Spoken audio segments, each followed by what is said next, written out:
In this video, you will learn how to use measurement functions, create measurement expressions, and compare one waveform with another in PSpice. Let's use a bandpass filter as our example circuit. First, run the simulation. To access a list of measurement functions in PSpice, go to the Measurements option under Trace in the toolbar. Let's plot the 3 dB bandwidth graph for our circuit. Click on Eval and select Output Load Voltage Trace from the list.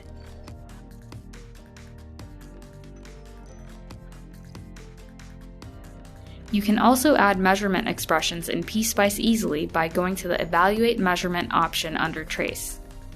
For example, select the cutoff low-pass 3 dB function and enter VLOAD over VVIN to measure the cutoff low-pass value of the circuit.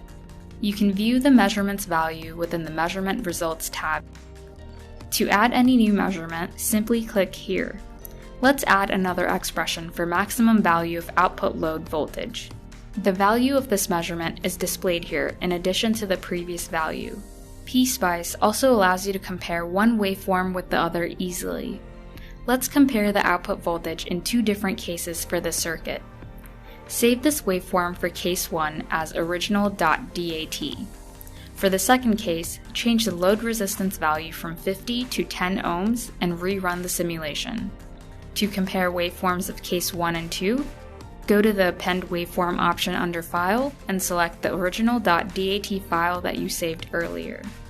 You can also view the measurement values for both these cases here.